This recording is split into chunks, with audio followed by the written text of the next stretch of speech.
My wife's mother passed away in 2003 from cancer. After the funeral, family and friends gathered at her house for a final celebration of her life. The gathering went late into the evening. My son, 3 at the time, needed to go to bed at that point.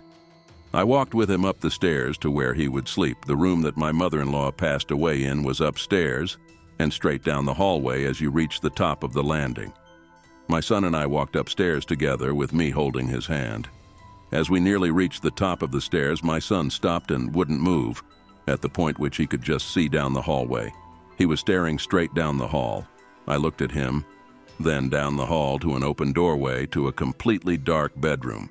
He just stared and wouldn't move any further. I asked him, "Buddy, are you okay?" His response was, "Daddy, the light. The light scares me." I looked again down the hallway where he was staring into darkness. "Buddy, you see a light?" "Yes, Daddy, it scares me." I promptly picked him up and went back downstairs. To this day, the hairs still stand on the back of my neck when I think of it. When I was in 8th grade, I went on a school trip that was called the Louisiana Tour. It was mostly going around to significant sites in South Louisiana. One of the places we went was Myrtle's Plantation, which is considered to be one of the most haunted places in the country. There are all kinds of stories about the place. But at one point, we were standing in a room as a part of a larger group, and the tour guide was talking about something. I don't remember what. As I'm standing there, I start to hear what sounds like someone hitting a piano key. After I heard it a couple of times, I started to look around for the source of the noise. I didn't see a piano, but I kept hearing it. So I asked my friends who were standing near me if they heard it. They said no. When I heard it again, I said, "There is it again," and that they must have heard it. They thought I was crazy. So I went back to looking around the room. Everyone's eyes were on the tour guide except for one woman. She caught my eye and pointed at me and then at her ear with a questioning look. I realized she was asking if I heard it too, and I nodded. At this point, the tour guide starts telling a story about a soldier who had died there and that he played the piano, and multiple guests had reported hearing him playing in the night. I honestly didn't know what to think. I guess I still don't. I talked to the woman as we were all leaving the room, and she had heard the exact same thing as me, but her husband and son had not heard it. It was near Halloween time when my friends and I were telling ghost stories. My friend said she was going to tell a story about her parents' first date. She said she didn't like telling the story since it was actually true, but we prodded her on. To cut to the chase, the parents had spent a nice, if awkward, first date, and around the time that they would have said good night, the male in the situation, my friend's dad, suggested that they go for a midnight hike up Provo Canyon. He apparently knew the place since he had done a fair amount of rock climbing in the area. So the two drove up the mouth of the canyon, got out of their cars, and started hiking under just the light of the stars since it was a new moon. At some point, the male starts getting a bad feeling since the pathway ahead, which would pass under some trees, would be dark, and because it was getting to be quite late. He ignores the feeling and presses on. In later rehearsings of the story, the female would say that she had felt the same feeling at what was probably the same time, though she didn't know the trail like he did. A minute later, the feeling came back to the male. He ignored it again and started walking a bit of the way into the trees when his foot hit something soft in the middle of the path. Under the trees, it was too dark to see just what this soft thing was, and the feeling came back stronger than ever. Instead of finding out what his foot had bumped into, he and the female both agreed to hightail it out of there. Years later, after being married for some time, they were watching an interview with the serial killer, Ted Bundy.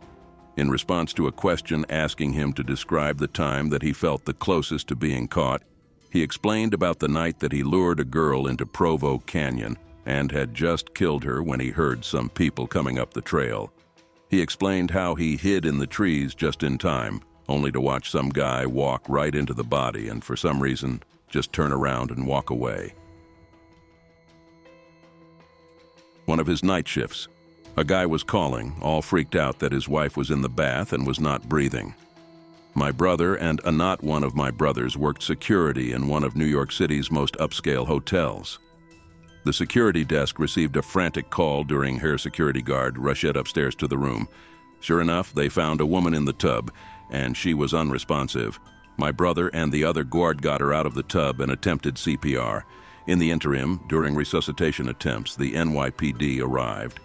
They told my brother to stop CPR because the lady was obviously dead, and in their opinion, had been for a couple of hours. The husband was questioned extensively. He told law enforcement that he and his wife had a fight earlier in the evening. He went out on his own, and when he came back, his wife was in the bath.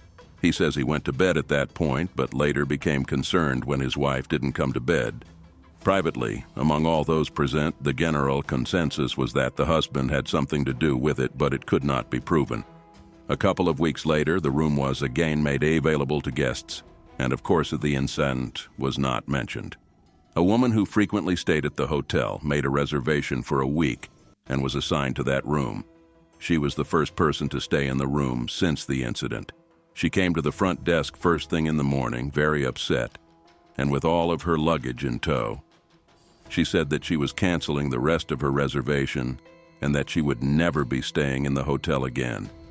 She said that she did not sleep the entire night and that the room was haunted. No one at the hotel had mentioned to her what had previously transpired in the room. While my brother worked there, every guest who stayed in the room called about strange goings-on, and many asked to be switched to another room. Me and my friends were driving home from a show we all went to. This was about 7 years ago or so in the Cerritos area.